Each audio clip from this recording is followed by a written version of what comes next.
Bonjour à toutes, bonjour à tous, j'espère que vous allez bien, que vous vous portez bien. On se retrouve pour une vidéo assez rapide parce que la question m'a été posée à plusieurs reprises et aujourd'hui je viens éclaircir un peu la situation. La première question qui a été posée, c'est de savoir si, lors de l'entretien de nationalité française avec l'agent de la préfecture, vous ne répondez pas à l'ensemble des questions, est-ce que vous risquez d'être ajourné à 2 ans ou est-ce que vous risquez à ce que votre dossier soit rejeté pour défaut d'insertion professionnelle? Eh bien, certes, le constat est que dans plusieurs dossiers, dans plusieurs préfectures, dans plusieurs refus, dans plusieurs rejets, dans plusieurs ajournements, il y avait la raison de défaut d'insertion professionnelle et il est toujours détaillé que vous n'avez pas répondu à telle question. D'accord? Admettons qu'on vous a posé 20 questions et que vous n'avez pas répondu à une ou deux questions, ne vous inquiétez pas, ce n'est pas ce qui va déterminer votre insertion professionnelle ou pas. Sachez également qu'il y a des questions plus importantes que d'autres. Donc si vous ne savez pas définir ce que la laïcité, bah, là c'est un peu problématique. Mais si vous ne connaissez pas c'est quoi, par exemple, je ne sais pas, la fleur de lys, quelle est l'origine de la fleur de lys, là c'est un peu moins problématique. En fait, tout dépend de la véritable question et tout dépend de la teneur de la question. Ce n'est pas parce que vous ne saurez pas répondre à une question ou deux qu'on va forcément vous refuser ou vous rejeter votre dossier. Attention, c'est une question qui m'est toujours posée et la circulaire de 1986 et encore celle de 2012, elle est bien explicite sur la question et elle dit qu'on doit prendre en compte l'entretien en sa globalité. En fait, on ne va pas s'arrêter à une réponse qui n'a pas été donnée en bonne et due forme, mais on va apprécier l'entretien dans sa globalité. Donc, si vous n'avez pas répondu à une question ou deux sur 30, 20 ou 15, ce n'est pas ce qui va déterminer votre réussite d'insertion professionnelle. Et si c'est le cas, eh bien là, ce qu'il faudra faire, c'est de tout de suite faire un recours au niveau de la SNAF.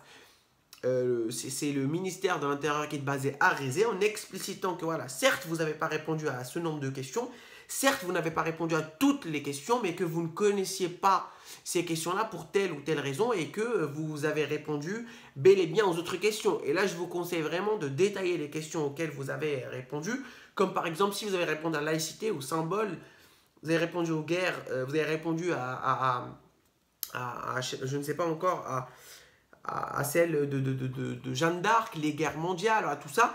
Vous définissez tout ça, vous dites que vous avez répondu à tout ça et que vous n'avez pas répondu à la question de savoir ce qu'est la liberté. Vous n'avez pas su définir ce qu'est la liberté d'expression parce que vous avez omis de la définir.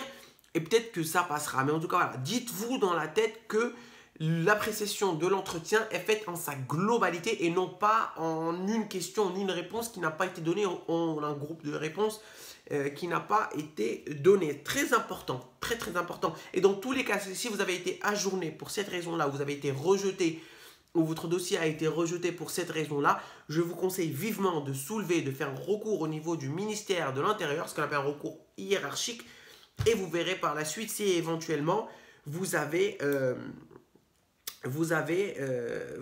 votre dossier qui passe ou qui ne passe pas. Là où ma question, là où ma vidéo est importante, c'est qu'il ne faut pas se dire que parce que vous n'avez pas répondu à une question ou deux questions sur un ensemble d'un entretien, que vous n'allez pas être français.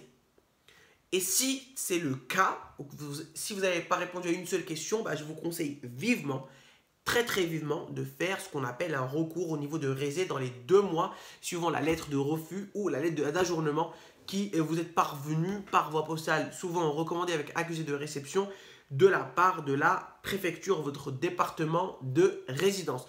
Voilà les amis, si vous avez des questions, n'hésitez pas à les notifier en commentaire et prenez soin de vous.